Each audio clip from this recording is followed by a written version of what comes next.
उद्धव ठाकरे यांची आज पत्रकार परिषद होणार आहे। दुपारी 12:30 वाजता मातोश्रीवर ही पत्रकार परिषद होणार आहे।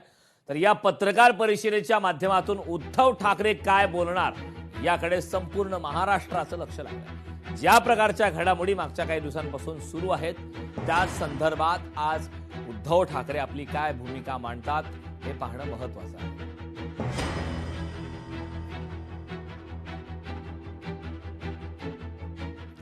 दुचाकी स्वाराच्या डोक्यावर बॅनर कोसळलाय। ठाण्याच्या ईस्टर्न एक्सप्रेस हायवेवरील हा संपूर्ण प्रकार आहे। 3 हात नाका परिसरातील ही बॅनर कोसळली। ठाण्यातील ईस्टर्न एक्सप्रेस हायवेवरील 3 हात नाका परिसरातील फूट ओव्हर ब्रिजवर लावण्यात आलेल्या वाढदिवसाच्या बॅनर अचानक एका दुचाकी स्वाराच्या डोक्यावर बॅनर कोसळला। हा बॅनर कोणाच्या परवानगीने लावण्यात आला असा प्रश्न आता उपस्थित होतोय। कोणत्या सुरक्षेच्या निकषांनुसार लावण्यात आला होता याची संबंधित प्रशासनाने तातडीने चौकशी करावी अशी सुद्धा आता मागणी होते। सार्वजनिक रस्ते हे जाहिरातीसाठी नव्हे तर नागरिकांच्या सुरक्षित प्रवासासाठी आहेत। नियमांचं उल्लंघन झालं असल्यास संबंधितांवर कायद्यानुसार कठोर कारवाई व्हावी आणि भविष्यात अशा घटना टाळण्यासाठी प्रशासनाने तातडीने पावले उचलावीत अशी सुद्धा आता मागणी होते। दृश्य आपण पाहतो, दुचाकी स्वाराच्या डोक्यावरती थेट हा बॅनर कोसळलेला आहे। लागला त्या मुलीला। ठाण्याच्या ईस्टर्न एक्सप्रेस हायवेवरील ही घटना आहे।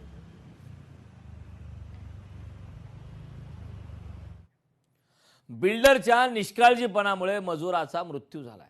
नवी मुंबईच्या उल्वे येथील हा संपूर्ण प्रकार आहे। काम करताना ग्रिलमध्ये वीज प्रवाह उतरल्याने मजुराचा मृत्यू झालाय। मालकासह यामध्ये 4 जणांवरती गुन्हा दाखल करण्यात आला। आरोपी अद्याप फरार आहे। पोलिसांच्या भूमिकेवर आता प्रश्नचिन्ह निर्माण होते। नवी मुंबईच्या उल्वे येथील सेक्टर 24 मध्ये सुरू असलेल्या कुबेर इमारतीच्या बांधकाम साईटवर पहिल्या मजल्यावरील खोलीच्या किचन ग्रिलमध्ये वीज प्रवाह उतरल्याने 45 वर्षीय मजूर नूर सलाम मोहसिन याचा जागीच तडफडून दुर्दैवी मृत्यू झालाय।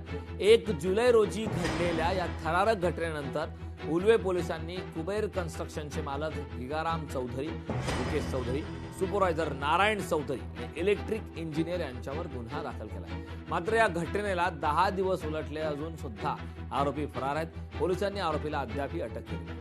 इतकंच नाही तर उल्वेमध्ये काही महिन्यांपूर्वी सुरक्षा साधनांअभावी एका मजुराचा उंचावरून पडून मृत्यू झाला होता, ज्याचा मृतदेह नातेवाईकांना मिळवण्यासाठी अनेक दिवस संघर्ष करावा लागला होता। एकामागून एक होणाऱ्या दुर्घटनांनंतरही सिडको किंवा पोलीस प्रशासन बिल्डरांच्या मुजोरीवर लगाम लावण्यास अपयशी ठरले।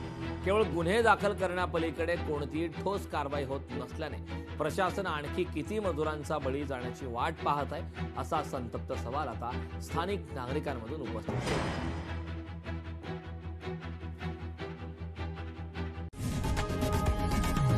लोकशाही मराठी ऐका, पहा, जागरूक रहा।